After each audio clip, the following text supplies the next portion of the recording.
We have to go to the root. We have to go to the cause. Dealing with the condition itself is not enough.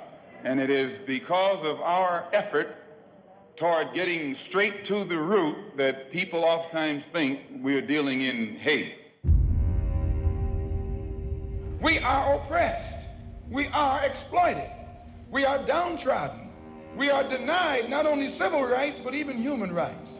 So the only way we're going to get some of this oppression and exploitation away from us or aside from us is come together against the common enemy.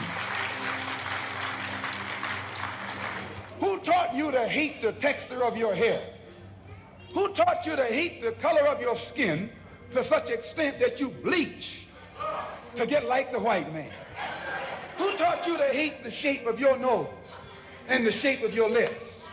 Who taught you to hate yourself from the top of your head to the soles of your feet? Who taught you to hate your own kind? Who taught you to hate the race that you belong to? So much so that you don't want to be around each other. No, before you come asking Mr. Muhammad, does he teach hate? You should ask yourself, who taught you to hate being what God gave you?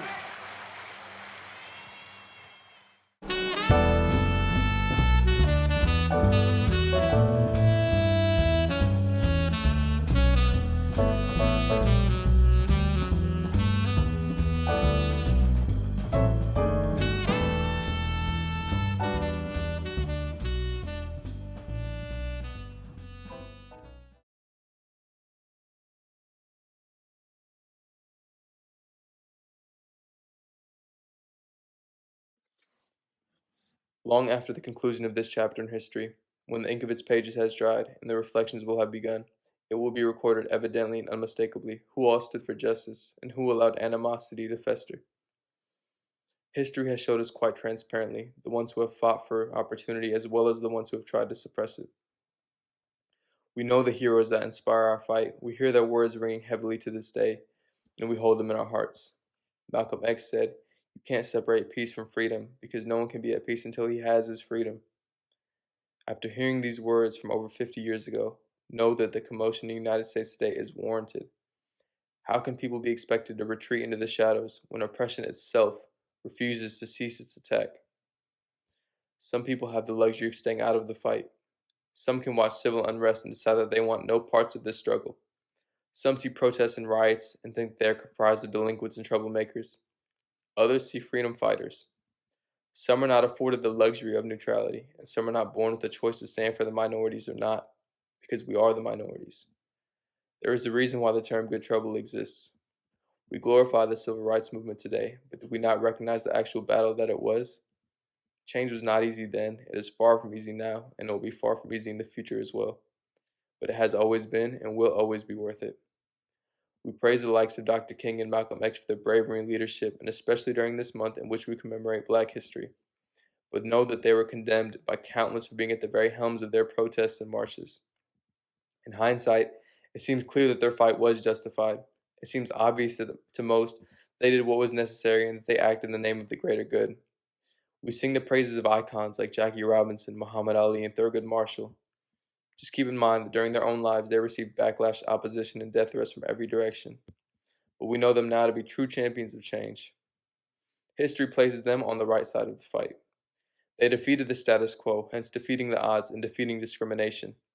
Their steps paved a path for many to emulate their initiatives and ignited a fire for those who follow to bear the torches of true fairness and equality. Brave souls like NFL star Colin Kaepernick risked their livelihoods to draw awareness to issues like police brutality. He, too, initially was wrongfully labeled as disrespectful and unpatriotic for kneeling during the anthem and protest. But I firmly believe that he will be remembered far greater than his NFL career in his valor and in his activism. South African activist and Nobel Peace Prize winner Desmond Tutu eloquently described the essence of an action when he said, "If you are neutral in situations of injustice, you have chosen the side of the oppressor. If an elephant has its foot on the tail of a mouse and you say that you are neutral, the mouse would not appreciate your neutrality. In America, systemic racism and oppression is the elephant. If you opt to sit on your privilege, then you have chosen indifference and you have sided against the oppressed. In a number of years, when we look back at these formative trials our country is enduring, I entreat you to be of the side that took action against evil. If people are giving their lives for this cause, surely we can all at least offer some words for the sake of truth and righteousness. We will not be able to come together and move forward as a unified society until the minority is supported by the majority. We are seeing more and more lawmakers and politicians of color in office representing us, and while it is encouraging, most of those that hold public office are still white Americans. This is not a fight for just black people or brown people, or whatever other color that exists. This is simply a fight for people. Mothers, sons, brothers, and daughters. We all belong to the same human family. That goes much deeper than our skin. In the words of activist and NBA champion Steven Jackson, we must have love for all who have love for all. This period in American history is pivotal to the direction this country goes in. Malcolm X made a prediction saying, "I believe that there will ultimately be a clash between the oppressed and those that do the oppressing. I believe that there will be a clash between those who want freedom, justice, and equality for everyone, and those who want to continue the systems of exploitation." Personally, I believe that we are witnessing this conflict right now. The time for change is imminent, and we have seen too many pauses, postponements, and procrastinations. Progress is past due. It is time to step up to the plate and preach our words, for our words have power, and together, our power can be the factor that impels the process into motion. Thank you.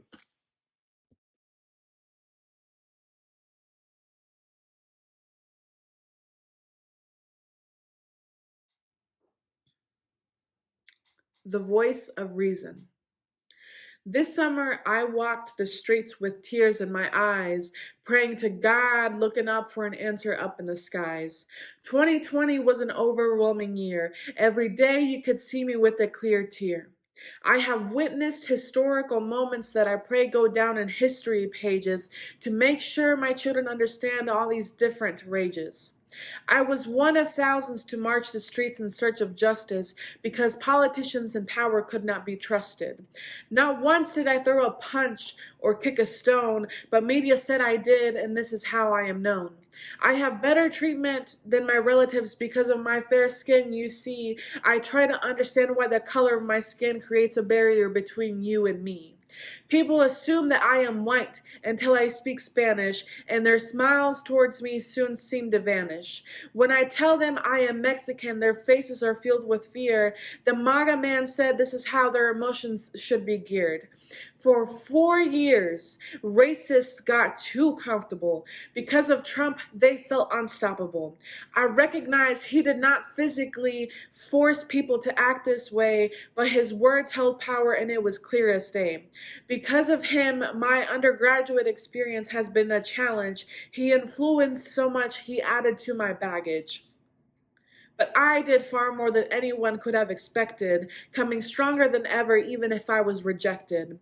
See, my father sharpened my pencils with the help of a knife. He said no excuses, never give up on life. My mother battled her illnesses to provide in the house. She said no act is too small, not even for a mouse. My parents worked countless hours to provide for my loved ones, making sure we had everything as his daughters and son. I cried in fear on a multitude of occasions, these screaming thoughts and their continuous invasions. But despite this all, I am achieving another milestone. In the month of May, I overcame many barriers and I am proud of myself, I must say. I may not walk on a stage to say I did it, but a diploma in their hands they will carry because we did it. Let me remind you that everything comes back to the color of our skin, but avoid that and make it a priority of what is found within. It should not matter whether you are white, black, or brown. At the end of the day, our bodies go straight to the ground. It should not matter whether you are legal or not. You should have an opportunity and not left to rot. Again, these are my opinions. You can take or leave. They are my perspective. But please hear my message and see my objective. How can we preach about loving thy neighbor, and then you come out of church with malicious behavior? How do you say we are all children of God that are in need of continuous love and affection, but make no efforts to save the children in cages? Do you see my detection? Please Be kind with one another and embrace what makes us unique. Don't use it to divide us more. Just please save your critique.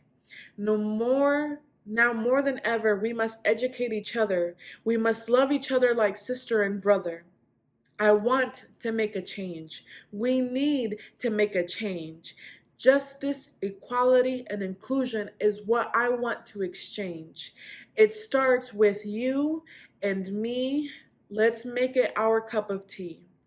How beautiful would it be to see a playground with children of all races? Racism would not even exist, not even in the smallest of traces. How beautiful would it be for our children to grow up sitting next to each other at graduation, creating new leaders, teachers, and learners that will improve this nation. They would learn from our mistakes and make sure history does not repeat, all because we did not fight, instead we took a seat. How beautiful would it be for them to embrace every color of the rainbow? They hold no fear, instead they say that's where their love grows.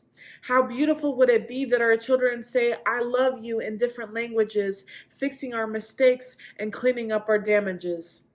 How amazing would it be for our children to travel the world just by conversation, being patient and open to others, avoiding all kinds of frustrations. But if my children do not do this, I hope my grandchildren do. Let's make a change and no longer just be a fool. Our future deserves a sense of hope. It is our duty. Fix it now and later enjoy the beauty. If I leave anything here, let this be the thing. A sense of inspiration, even if it stings. Don't remember me as a girl who sat in the back of class. Remember me as a woman in the front who had the sass. I am a dreamer, a thinker, and a doer, and I see possibilities everywhere. I am one of a kind. A woman of this type is kind and rare. I told you my dream back in January, and here are my thoughts in the month of February. It is time to follow through with the thoughts the next set of years. I don't care what it takes, I will face all my fears. I have been vulnerable, passionate, and devoted with you these past few seasons. But please remember me as a woman with a voice and a million of reasons. Thank you.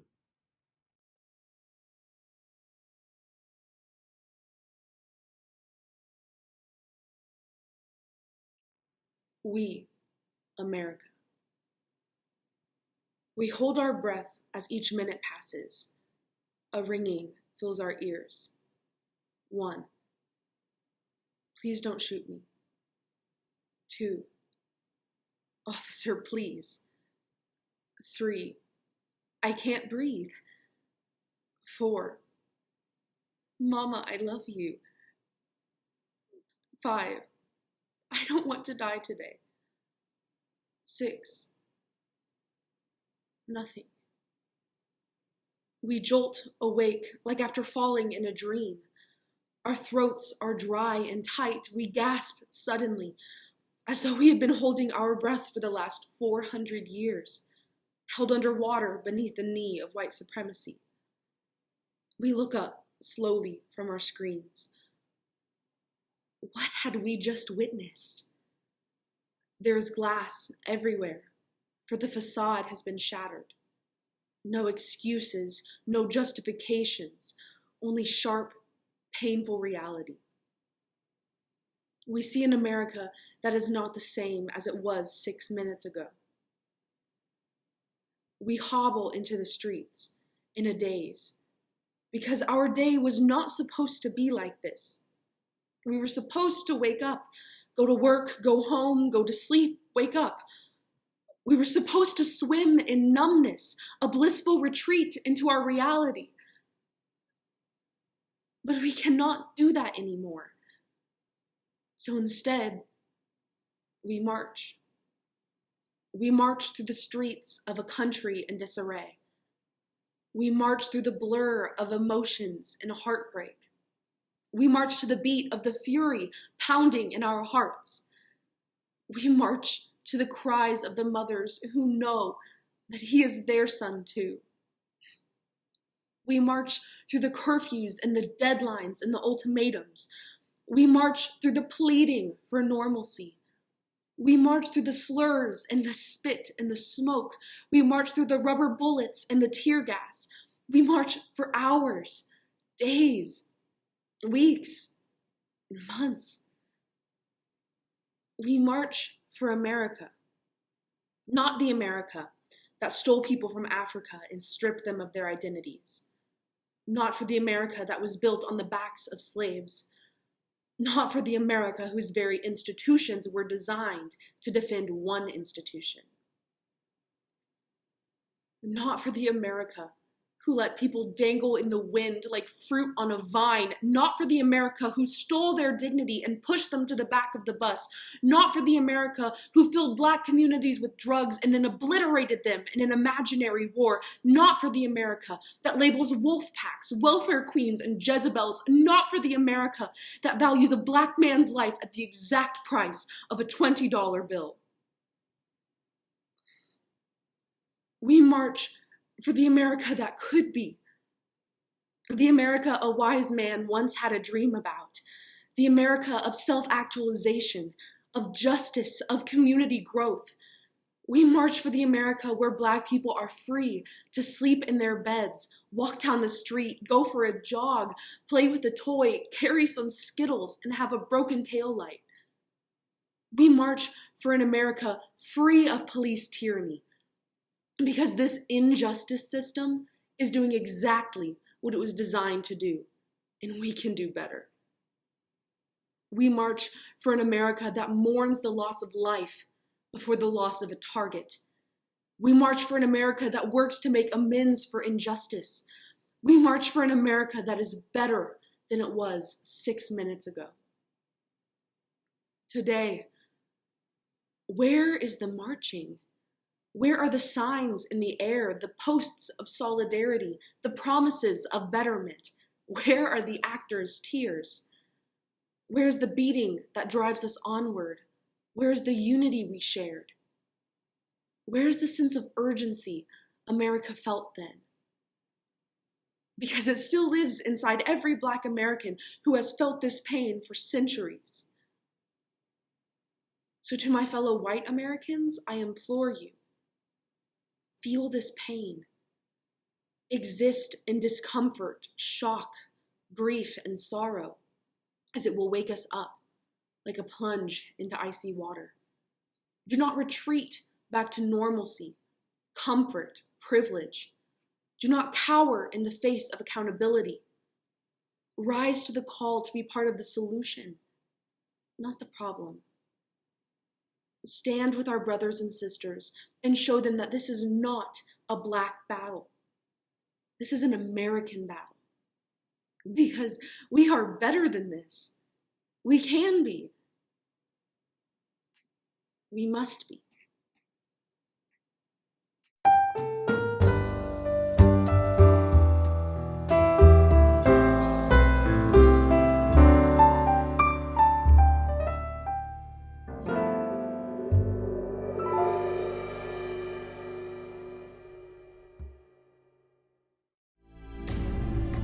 I left Atlanta this morning and then I got into Memphis. And some began to say the threats, or talk about the threats that were out. What would happen to me from some of our sick white brother? Well, I don't know what will happen now. We've got some difficult days ahead. But it really doesn't matter with me now, because I've been to the mountaintop. I don't mind. Like anybody, I would like to live a long life. Longevity has its place.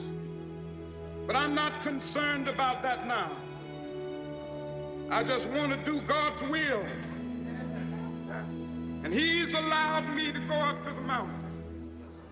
And I've looked over and I've seen the promised land. I may not get there with you, but I want you to know tonight that we as a people will get to the promised land.